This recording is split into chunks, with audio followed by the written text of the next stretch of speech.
Hi, I'm the Book Bitch. This is part 2 of the review on A Sideways Glance by Amanda Lawrence Auverigne. If you don't remember what happened in part 1, you have two options. You can either go back and watch it. I wouldn't, because even wasting your time watching a review on that book is wasting your time too much. Or we can take a look in the fail binder, in the Book Bitch's fail binder, and that is what I'm going to do. A Sideways Glance. Of course, it's backwards. But, Sideways Glance. Fail 1. Barbara Babs.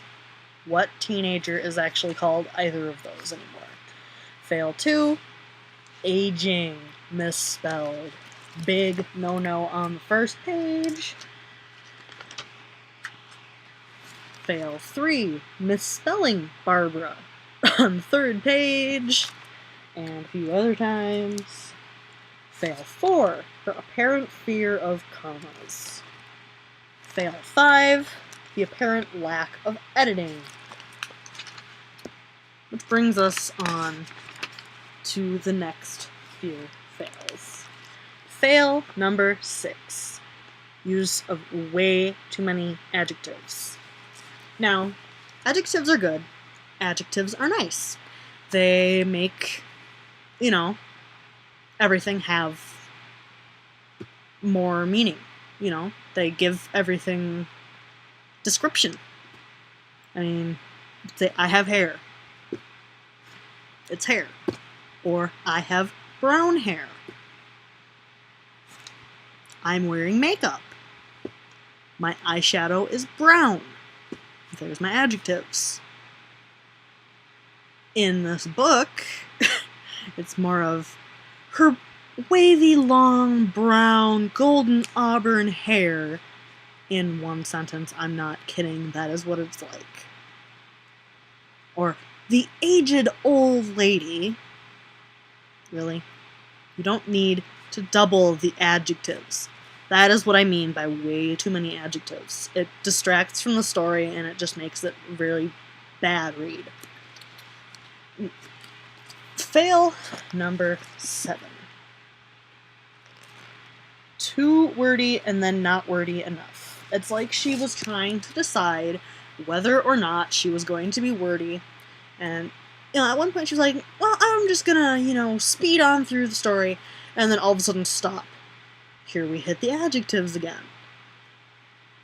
There's like 12 paragraphs before she actually gets the main characters out into the main of the cafeteria. When she really could have done it in about 3, because she just repeatedly describes the old lady at the cash register, and the cash register, and the food that Barbara or Tracy are grabbing, and the cash register, and the old lady, and the cash register. I'm not kidding. This is how it goes. Fail 8. Said-isms. If you don't know what a said-ism is, I can give a little bit of a description. It's better to kind of look it up on the internet, but basically a said-ism is anything used when said will work. And I wouldn't include this because usually using replied or stated or howled or yowled or hollered or any of those, perfectly acceptable. But when you're saying said, stated, it either adds some variety to more of it or don't add the variety at all. Because even like the words like stated and stammered and yowled in this story, she didn't use all of those, but words like that she just completely misused. Because I know she said stated a few times when the person was asking a question, not stating something. A statement is, I saw a dog. A question is, did I see a dog? Language Arts 101, people. Fail number 10. Tracy stared at Mitch with a glazed look in her bulging eyes. Does that not give such a lovely mental image. I mean, it's like, really? That's what I pictured when I read this. Is really? I don't think that would really, that doesn't belong in any kind of a romantic literature at all. No, completely kills the mood. Fail number 11. Glorifying eating disorders. Now that one, that actually pissed me off. That pissed me right the fuck off, because I've had friends who have suffered from eating disorders, and over the years, I have suffered from a few eating disorders. It's not pleasant, it's not fun, so when, young adult literature jokes about it, it's not good. Seriously, in the story, it is stated that Tracy has lost like 17 pounds since she started her diet last month. That is not healthy, and that's not right, and just the fact that towards the end of the book, this is the turn it takes, is, oh my god, you've lost 17 pounds in the last month, you need to eat, you're not in love. And yeah, I probably just spoiled the ending for y'all, but it's not worth the read anyway. So, seriously, I would not recommend this to anybody, especially in light of the way that it just kind of blatantly, oh yeah, I have an eating disorder, really? And fail number 12, which is the biggest fail of the book. No point. In the end, we're not given much resolution on any of it. It's just kind of stated that, oh, I don't like Mitch anymore, he's kind of a douchebag. It's like, really? So you made a complete pig of yourself at lunch after, I lost 17 pounds in the past month! You eat your little best friend's entire plate of meatloaf, which was described as gray. Meatloaf is not supposed to be gray. Even at a school, meatloaf is not generally gray. Meatloaf is brown. If your meat is gray, do not eat it.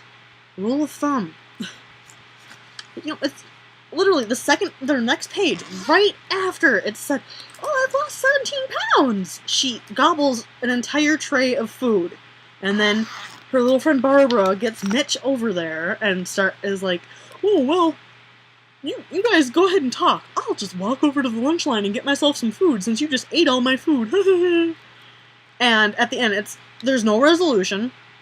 Because it starts out with, oh, I'm so in love with Mitch. And then, oh, he's kind of a douchebag. He was staring at my tits the entire time. And it's like, really? What was the point of this? You could have just had this happen in 2 pages and then gone on to have a really good story. Overall, I'm going to have to give this book less than 1 star. Because honestly, I can't even review it on Amazon. Because I refuse to give it a 1-star rating. It's not even good enough to warrant a 1-star rating. I would say save your hard drive space and not get this book. There are plenty of better books for young adults out there. There are plenty of better, romantic books for young adults out there. There's plenty of better self-published romantic young adult books out there. And it's sad to see this kind of stuff out there because it gives the rest of us self-published authors a bad name. Anyway, the next review I will be doing is Hollowland by Amanda Hocking, in honor of the fact that it's almost Halloween. It's a zombie novel, and I actually like it. So we'll actually be having a relatively positive review next time, hopefully. Hopefully not a 2-parter where I rage about commas. Anyway, I'm the book bitch, and I need a drink.